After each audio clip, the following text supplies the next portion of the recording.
Alrighty, welcome back. So now we're getting ready to do the primer.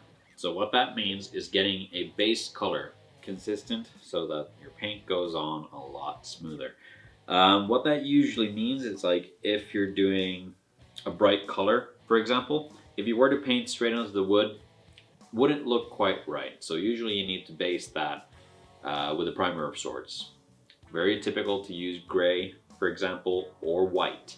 White really brings out that vibrance in things, and that's what I'm going to do. I'm going to be using that. But before we do that, you have to think about how you're actually going to be holding these guitars in place, or these parts of the guitar while you're spraying them. And this is by far the handiest tool ever. So just any piece of scrap wood will do if you are doing a bolt-on neck. This is the method to use. Otherwise, you can just use one of these hooks.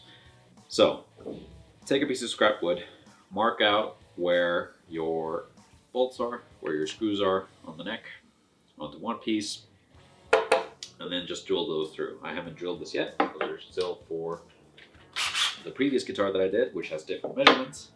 And what that basically gives you is a surface to hold on to while you're spraying.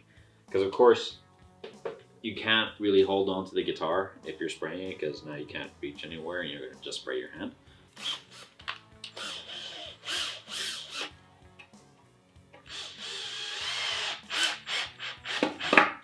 Yeah, and all I've done is just attach a little hook to the end so that I can hang the guitar up to dry. What you can do is also add a hook to the end where your strap button would be, so you can just hang the guitar like that. The reason I didn't do that is because the hooks that I have are a lot wider, a lot bigger than the strap button screws. So that would then mean that when I try and put the strap button in, it wouldn't really fit. And before you ask, what I'm going to be doing with the neck is I'm going to alternate so that I've done this side now with the screws, and next time I'm going to put it on the other side just so I even those layers out, or even the color out. Now, moving on to equipment that I'm going to be using. First and foremost, you can't do without having a mask, because breathing in aerosols and stuff like that is really not good for you. Next thing you need, of course, a glove to protect your hands so you're not spraying on yourself. But now to talk more about the paint itself that I'm going to be using. I love using Maston branded spray cans. It's just I've used a whole bunch over the course of God knows how many years of doing this, doing custom paint jobs and stuff like that. But when it comes to rattle cans, I really like Maston's just because of how it sprays. It's consistent. It covers up really well, and it's just easy to use. Pretty much that's about it. Now, I have had a lot of rattle cans where they would kind of like spit and splatter the paint, which is, sure, if you want to go for that sort of effect, that's great. But if you want to get a nice consistent finish all the way through, you don't want that. You want something that has a fan that makes your life a lot easier. I'm not going to be taking the camera outside into the quote-unquote spray booth or the spray area, just because I don't want to spray my camera on accident. I'm going to film it, but through a window. So I'm going to walk you through the process of what I'm going to be doing. So essentially, the way I spray guitars, I start, you have to have the can about 30 centimeters away, 12 inches for you Americans. So have it a good distance away so that that way you don't get any drips and you get a nice consistent. You don't need to put a whole lot on there, because we're going to be doing a couple of different layers. So start off, always start with a movement. So never press the spray down when you're stationary and pointing at the guitar. Always start a little bit off and start with a movement, and then just follow the curves. So I wouldn't go like this, but instead I would follow that curve so that it's consistent.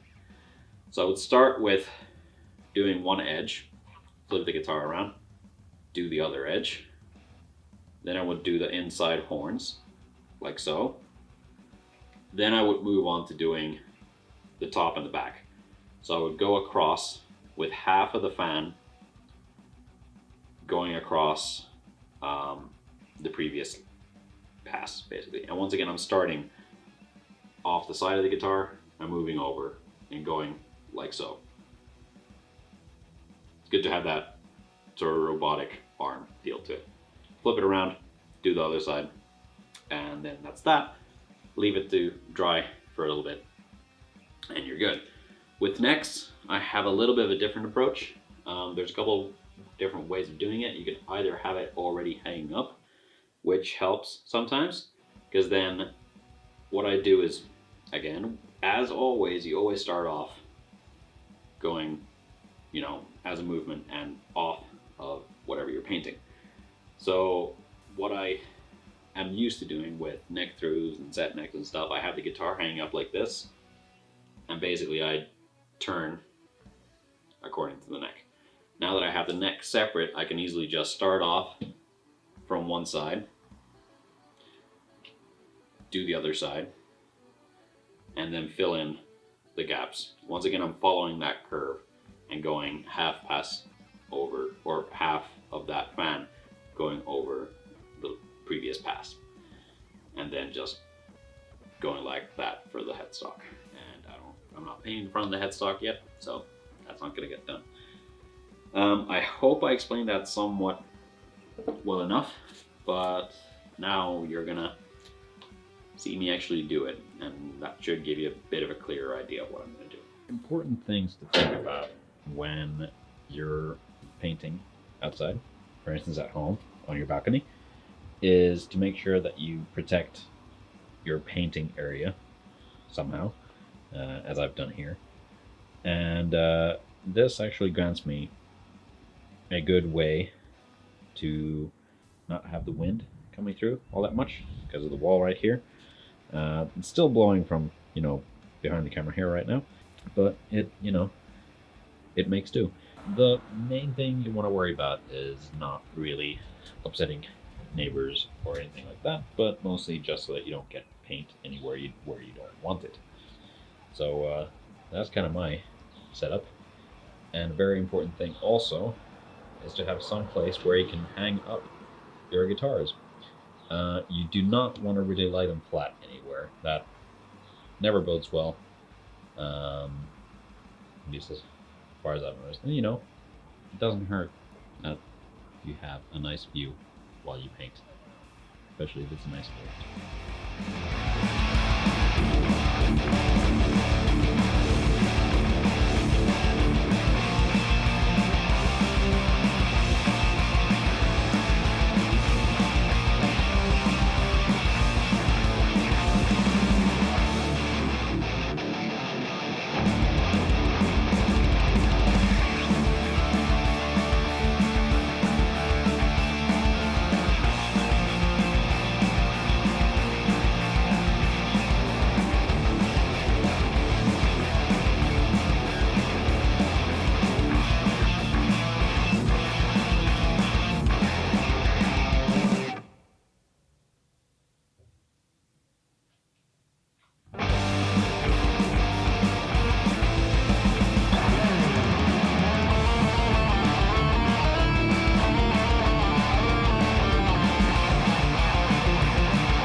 Okay, so what happened there? It looks like I didn't shake the can for quite as long enough, so a lot of the paint didn't come out.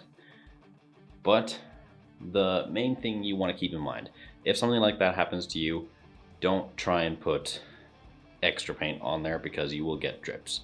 Just do the layers as you would normally, and then when you do the next layer, remedy that by actually rattling the can for long enough, mixing the paint in with the aerosol so that you actually get all the paint coming out.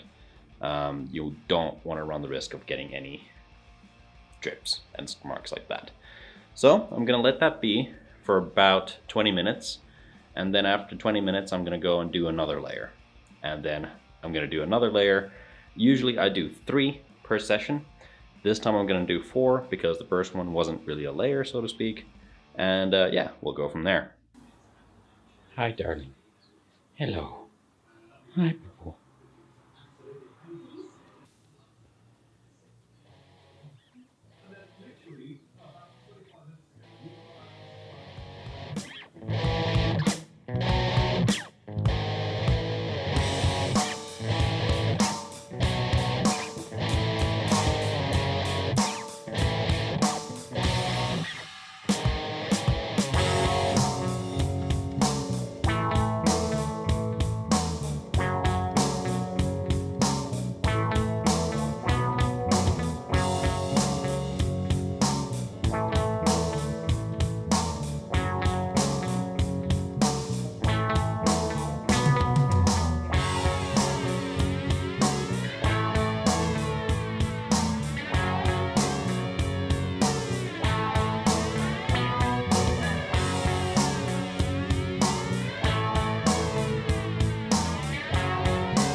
Also, another reason why I try to not do, well, I don't need to do more layers than 3, which I've technically done now. I'm still going to do 1 more because the first one was, you know, what it was. But the reason why I try not to do more than that is because I also don't want to piss off my neighbors in the sense that, you know, it smells like paint now. And I don't want that going all over the place. It's not very nice. I try and be a good neighbor because if I'm a good neighbor, then nobody complains. And if there's one, you know, time out of millions of times that somebody complains about things, then, you know, they'll be a lot nicer about it than instead of like, it's always the same thing. It's always this guy painting something, so that's gotta be freaking annoying. So yeah, and now my dog is coming here to look at why I'm talking to the camera all of a sudden. Am I not paying enough attention to you? I know. Life is hard. I know it is. Yes. Do you need love and attention? Do you? Okay.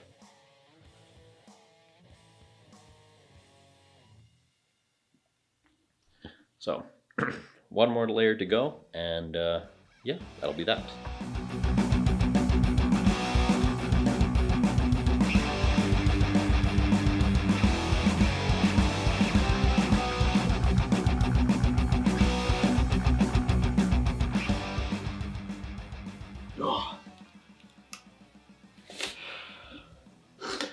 Alright, so that is our primer layers done. And I have about that much left of paint in the can. So I'm gonna let that set now for the next 24 hours. And then we're gonna come back and we're gonna do some sanding. And I'm gonna show you how that's done. I have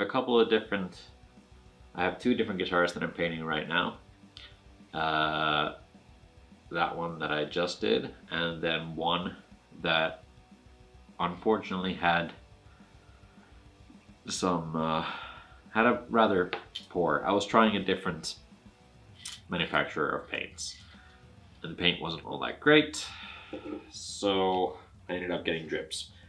So at the same time, in the next video, I'll show you how to deal with drips and stuff like that.